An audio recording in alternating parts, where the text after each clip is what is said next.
Dengan saya Bung Ropan kembali di Rai Soccer TV dan Indonesia pada Senin malam 21.30 waktu Indonesia bagian Barat akan bertarung untuk laga pembuka atau laga pertama di grup D Piala Asia yang berlangsung di Qatar, di mana lawan kita adalah lawan yang tidak mudah, Irak, dan kita tahu bersama Irak yang mengalahkan kita dengan 5-1 di pertandingan pembuka juga di grup F, kualifikasi atau pra Piala Dunia zona Asia. Dan kekalahan 5-1 itu yang menyesakkan buat kita, dan sekarang kita ketemu di lawan Irak di Piala Asia. Namun kita melupakan saja itu dan sekarang kita akan konsentrasi fokus di pertandingan pertama. Karena ini kita tidak boleh kalah. Ya, kalau kita bisa paling tidak imbang aja udah bagus buat kita ya. Karena Irak kan sudah bertekad untuk bisa kembali mengalahkan Indonesia di pertandingan ini.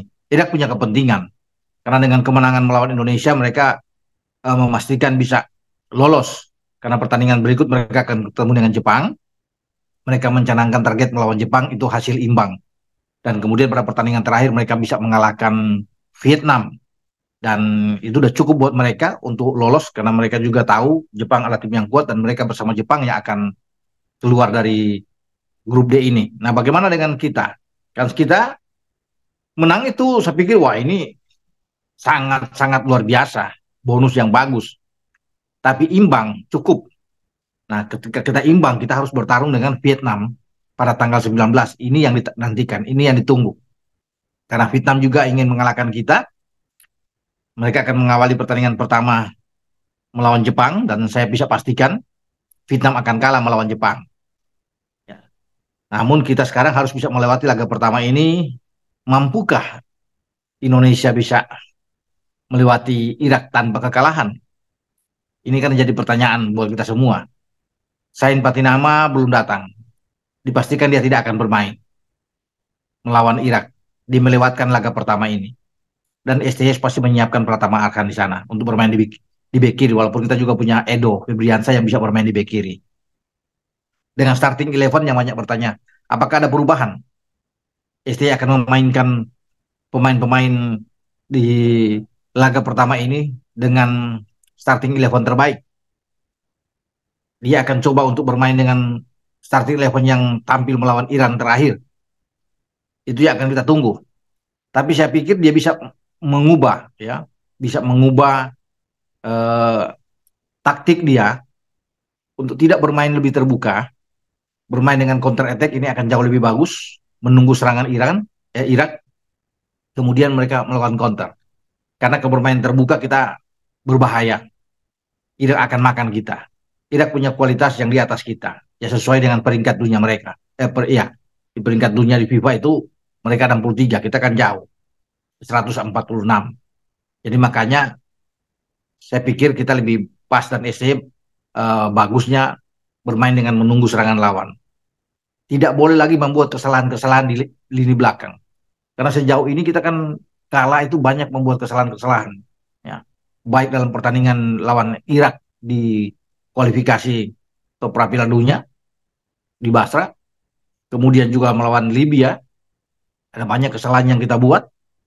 Melawan Iran kemarin di uji coba terakhir juga, dengan 3 gol dan 5 gol Iran itu kita pemain-pemain belakang membuat kesalahan.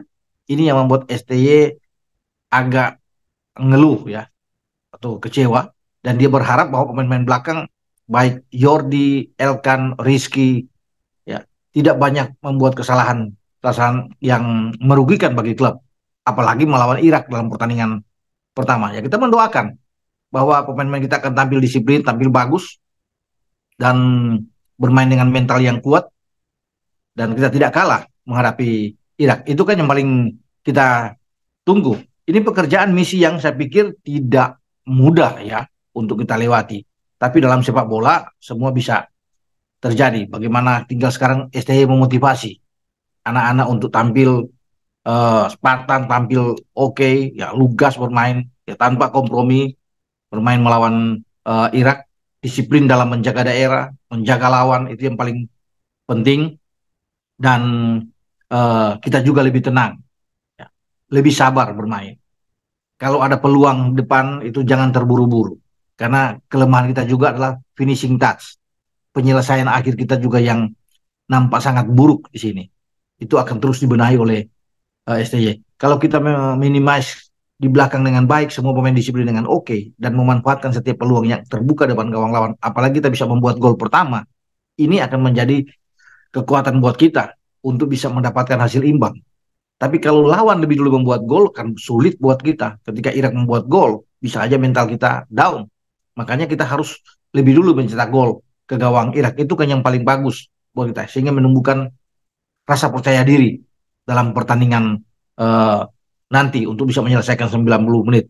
Oke, kita berharap bersama bahwa Jordi Amat dan kawan-kawan bisa mendapatkan hasil yang positif di laga menghadapi Irak. Siapapun yang dimainkan oleh STY di starting eleven itu adalah pilihan dia. Karena dia yang lebih tahu, dia yang bertanggung jawab dengan tim nasional kita. Dengan saya, Bung Ropan, ingat bola itu bulat, giring terus.